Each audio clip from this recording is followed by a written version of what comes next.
They laughed the moment she opened her mouth. Not because of what she said, but because of how she said it. Her accent, thick, African, unpolished, echoed through the courtroom like it didn't belong. But by the time she finished speaking, the entire room was silent. Some cried. Even the judge took off his glasses and wiped his eyes. Because what she spoke wasn't just truth. It was a lifetime of dignity, injustice, and strength finally unleashed. The courtroom buzzed with a quiet tension that clung to the air like humidity before a southern storm. Fluorescent lights hummed overhead, casting a cold glare across polished wood and blank faces. Lawyers shuffled papers. A bailiff adjusted his belt. Spectators leaned forward in their seats, half curious, half bored, waiting for the next case to give them something to whisper about later. Then the double doors creaked open, and she walked in. Amara Daniels was not the kind of woman who demanded a room's attention. She didn't walk like someone who had power or wear clothes that announced importance. She entered quietly, her heels tapping against the linoleum floor, her hands folded over a worn leather bag pressed to her chest. She wore a plain navy skirt suit, the kind of thing bought secondhand and ironed with hope. Her hair was pinned back with care. She looked nervous, but not broken, more like someone who had trained herself to remain composed under pressure. She took her seat at the witness bench, and the courtroom's quiet murmur deepened, not in awe, not in respect, but with thinly veiled skepticism. She didn't look like someone who belonged in a courtroom, at least not to them, and she certainly didn't sound like someone who would be taken seriously in one. Her file had already passed through the hands of those who had judged her before she'd said a word. Immigrant, single mother, black, accused of lying about a police beating she said happened to her teenage son. Her name had become little more than the statistic buried in the paperwork of a broken system. But now, as she sat there, poised on the edge of justice and humiliation, the room prepared to watch her stumble. In the back row, a man leaned toward his neighbor and whispered, "Why's she talk like that?" Another snickered. One of the younger jurors shot a glance at the court stenographer and smirked. Even the defense attorney allowed himself a condescending grin as he sipped from his water glass. They hadn't even heard her speak yet, but their minds were made up. Her accent, thick, rich with the cadence of West Africa, had already made its presence known during pretrial motions, and in a place where polished English often mattered more than painful truth, her voice had become her biggest liability. But Amara didn't flinch.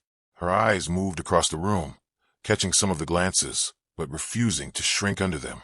She didn't look angry. She looked tired, like someone who'd had to explain herself too many times in rooms just like this. Her hands trembled slightly as she opened her bag, pulled out a folded sheet of paper, and pressed it flat on the bench beside her.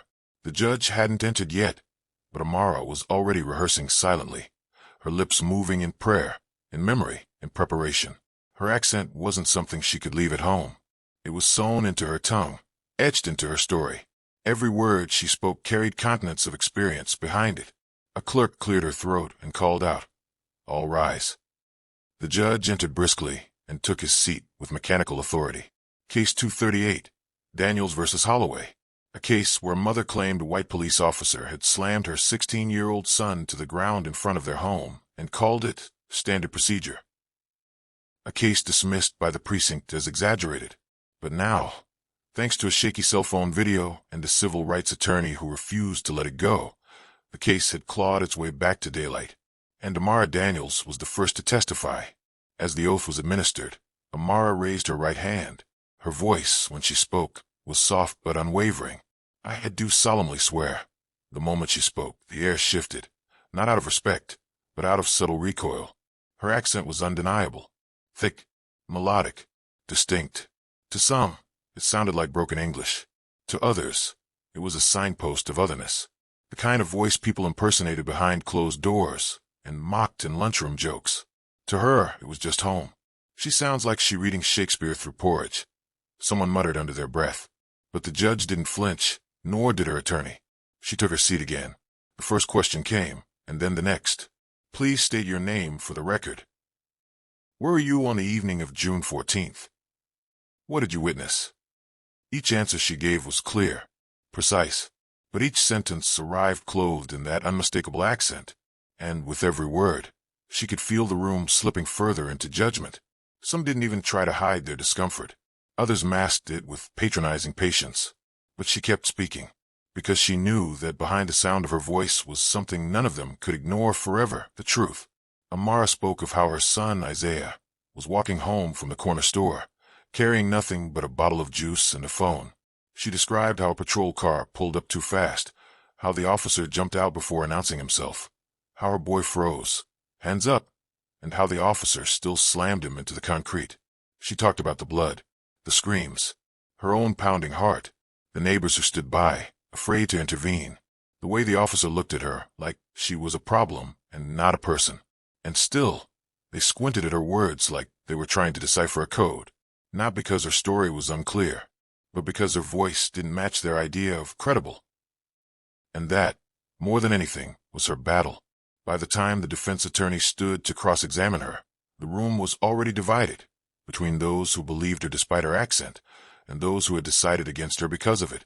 "Ms. Daniels," the lawyer began, his tone syrupy and smug, "you mentioned earlier that your son didn't resist. But how can we be sure? English isn't your first language, is it?" The question cut through the air like a blade. Amara sat still. Her face did not twist with offense. Instead, she let a silence fill the room, a silence heavy with dignity. And when she finally answered, her words were soft and deliberate. "Sir," she said, "you do not need perfect English to see your child bleeding."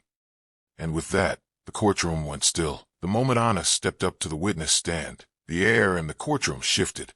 It wasn't just the hush that fell. It was the subtle tightening of jaws, the exchanged glances, the tapping of pens stopping mid-beat.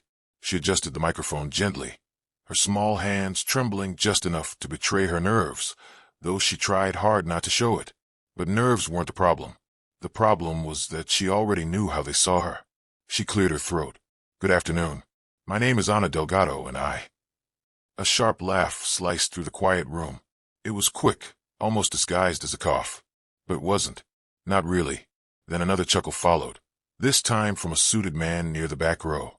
It was the kind of laugh that doesn't come from humor. It comes from disbelief, superiority, mockery. Anna paused. For a moment, the confidence she had rehearsed in the mirror cracked. Her accent, the gentle, rhythmic lilt of Spanish inflection wrapped around her English, hung in the air like an open target. The prosecutor shifted uncomfortably in his chair. The judge, an older white man with silver-framed glasses, didn't say a word. No gavel. No warning. Just silence. More laughter came. Low murmurs this time.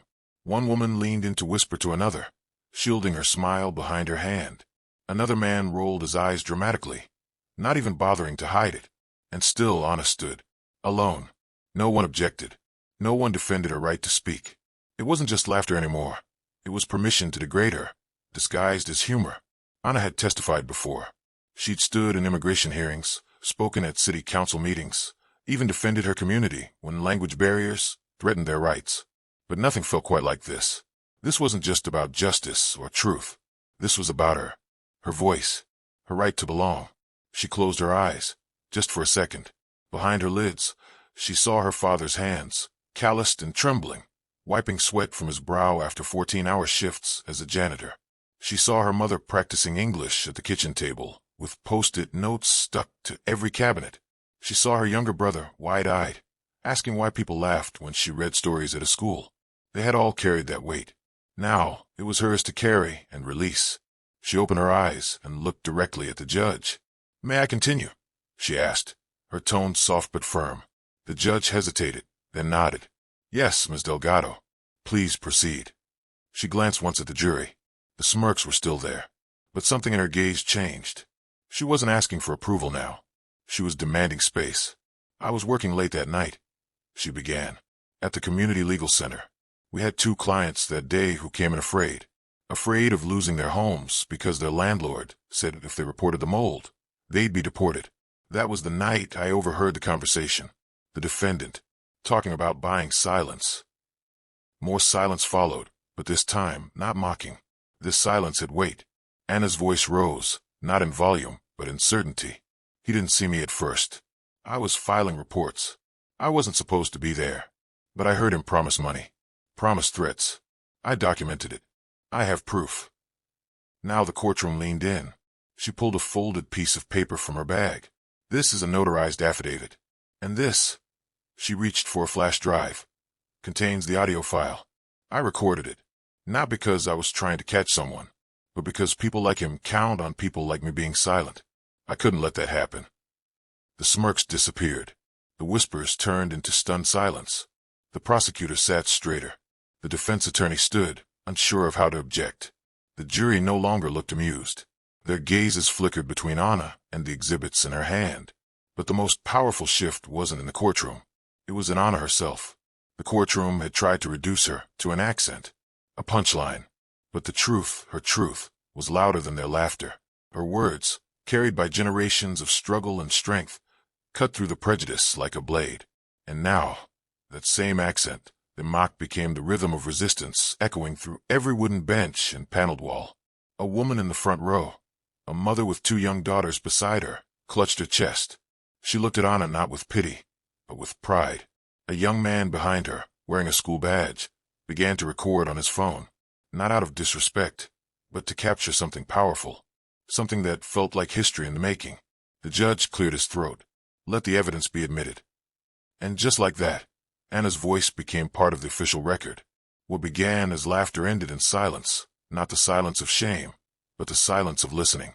Deep, humbled, necessary listening. Because when truth speaks with an accent, it doesn't make it less true. It makes it stronger. When Amina finished speaking, the air inside the courtroom felt different, as if someone had drawn all the noise and breath and sound out of the space and locked it in a jar. The judge sat frozen, his gavel untouched. The attorneys, both defense and prosecution, looked as if the ground beneath them had shifted.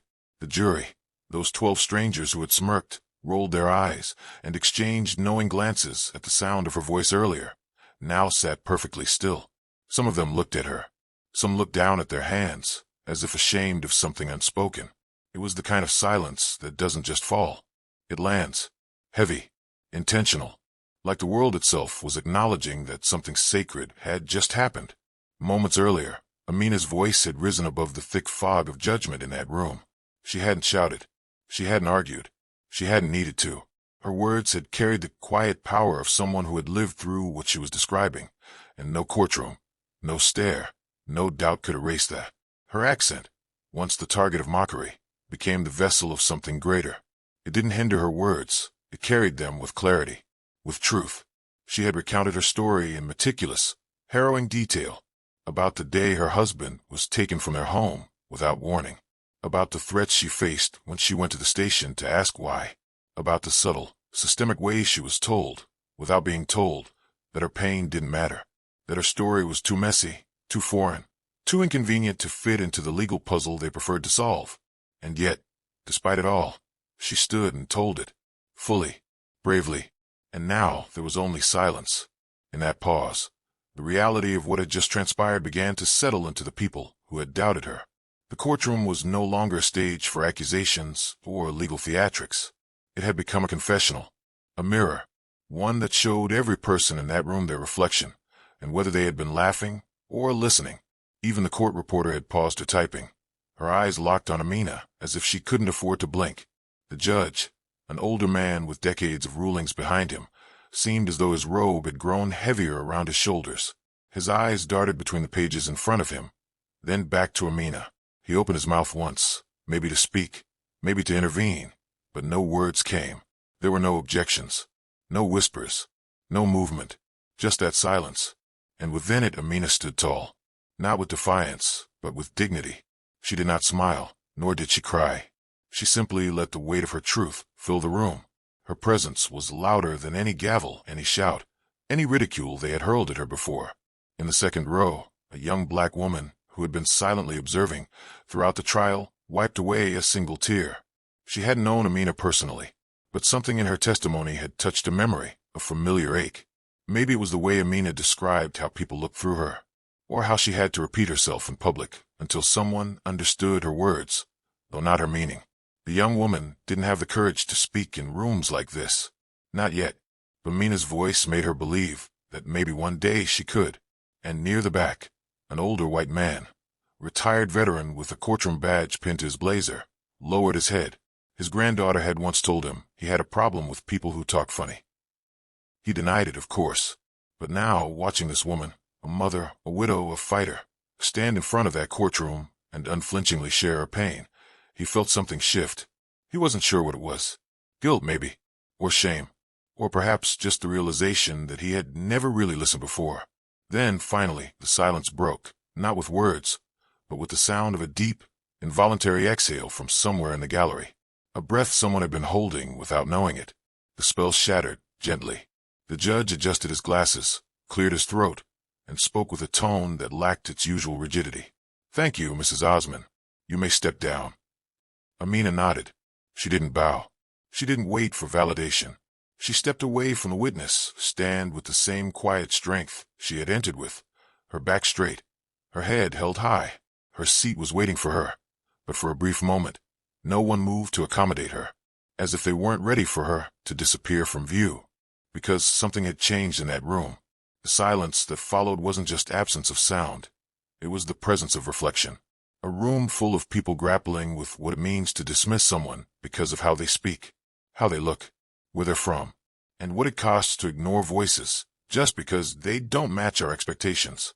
What Amina had done wasn't just testify. She had forced a reckoning, not with the facts of the case alone, but with the prejudices that lived quietly in that courtroom, the same ones that exist in boardrooms, classrooms, newsrooms, and in the hearts of people who laugh at accents instead of listening to what they're trying to say. In that silence, there was no laughter, no doubt, no noise, just the echo of a voice that had once been mocked, now unforgettable. And even long after she returned to her seat, the silence lingered. It followed the jurors as they were dismissed for lunch. It followed the attorneys as they reviewed their notes, a little slower now. It followed the judge as he stood and walked back to his chambers, lost in thought. And in that silence, something else began to grow. Respect, reckoning, change. The moment the court fell silent, the weight of expectation hung so heavy it was almost audible. Jaws once slack with laughter were now clenched. Shoulders that had leaned back in amusement now sat forward in quiet tension. The woman they had mocked, Maria Alvarez, now held the courtroom hostage, not with force, but with truth. Her accent, once a source of ridicule, had transformed into a channel of power. But it wasn't just her words that had changed the room.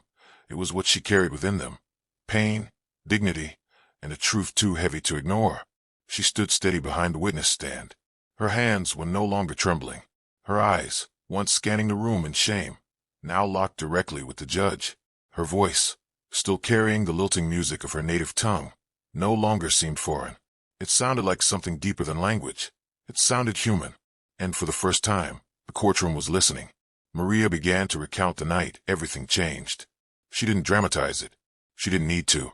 The way her voice cracked as she described her 14-year-old son being slammed onto the hood of a police car outside their home, the way her hands twitched as she remembered screaming at the officers in broken English, begging them to understand. "He's not a criminal. He is my son. He is just a boy." The courtroom had heard countless testimonies. Lawyers had spun stories like webs, designed to confuse, to distract, to win. But Maria didn't spin, she poured.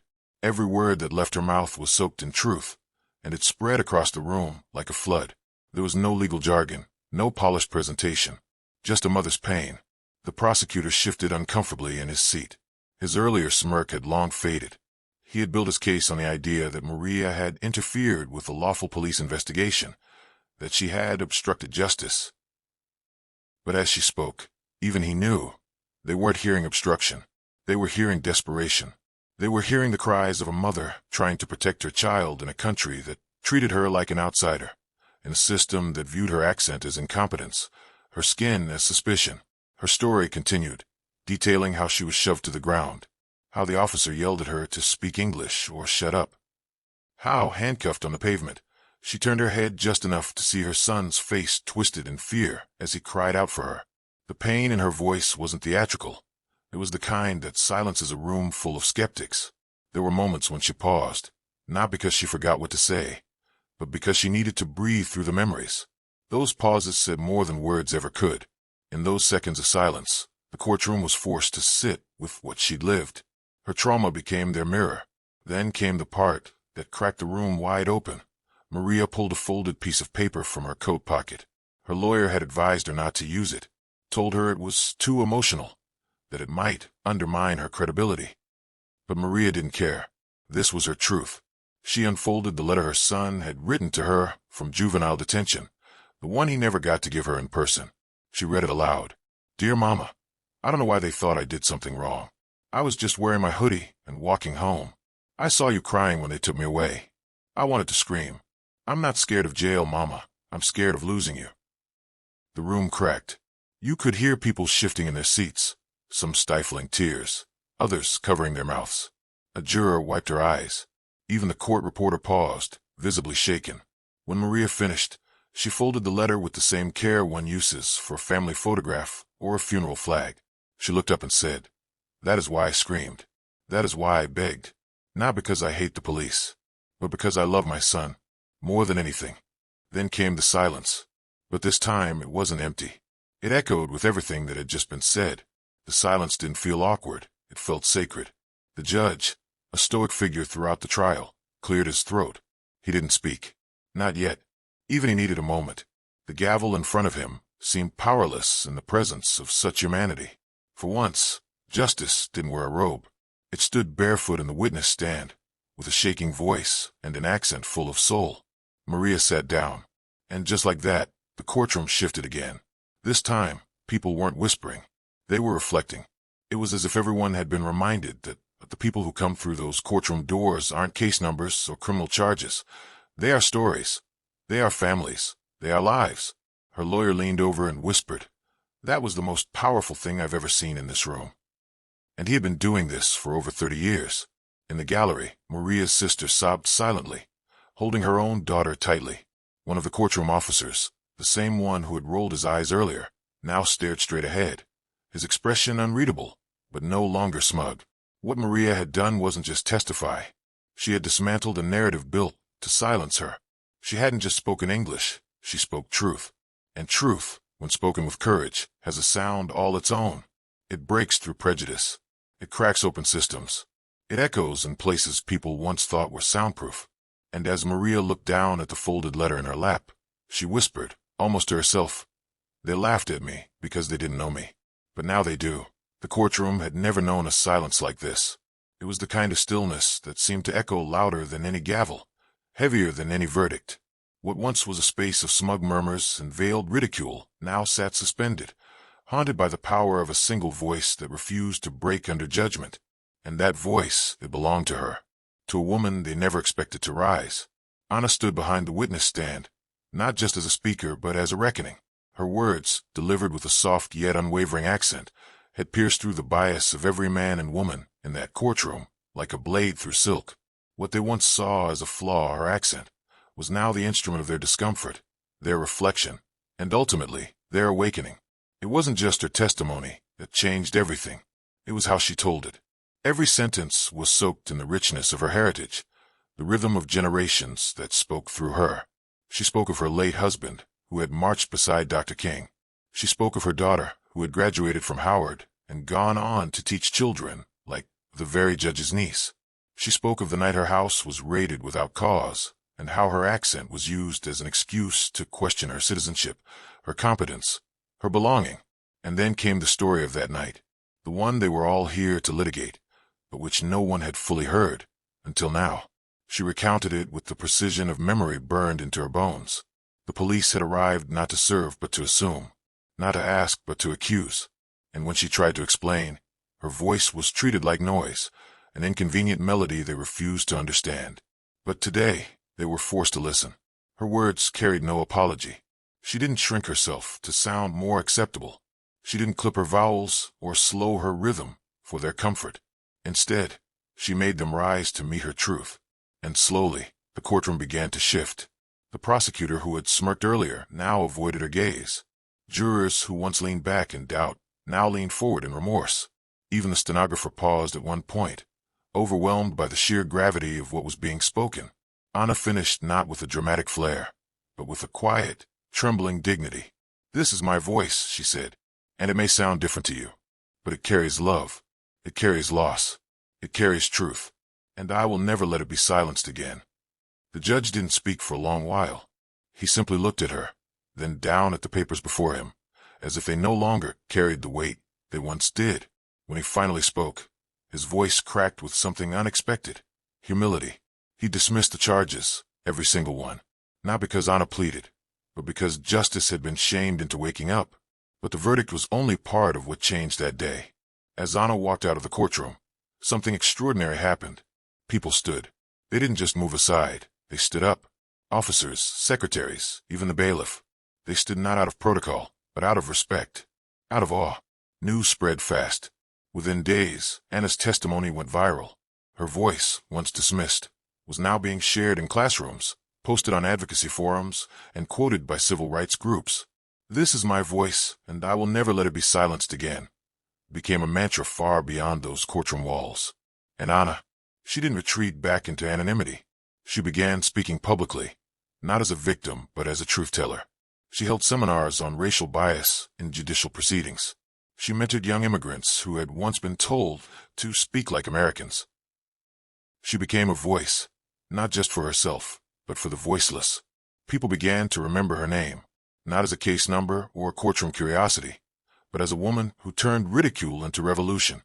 A woman who reminded a country too often deaf to its own cruelty that accents aren't broken. They're just different songs. And perhaps the most beautiful part? Anna never changed her voice. Not for the interviews. Not for the articles. Not even when invited to speak at Ivy League universities or congressional hearings. She stood at every podium with the same cadence, the same tone, the same power, because she knew now that her voice didn't need fixing. The world just needed to listen. In a country where voices like hers were too often ignored, detained, deported, or dismissed, she had done something radical. She had made them stay. She had made them hear. And in doing so, she had become the echo of 1,000 silenced women. The ones who had been told they weren't clear enough. The ones mocked for their English. The ones who spoke in kitchens and laundromats and protests and were never heard. Now, because of Anna, they had a microphone. And a courtroom had finally become a church of truth. In the end, the verdict was unanimous. The house would be returned. Damages would be paid. The developer faced charges for fraud. But the real victory wasn't legal, it was spiritual. Because the moment Miriam stood up and walked out of that courtroom, she wasn't just a woman who got her house back. She was a reminder. That dignity can't be erased by paperwork. That truth doesn't need perfect grammar. That a voice, no matter how unfamiliar, can shake the pillars of injustice if it refuses to be silenced. They laughed at her accent, but by the time she finished speaking, no one was laughing anymore.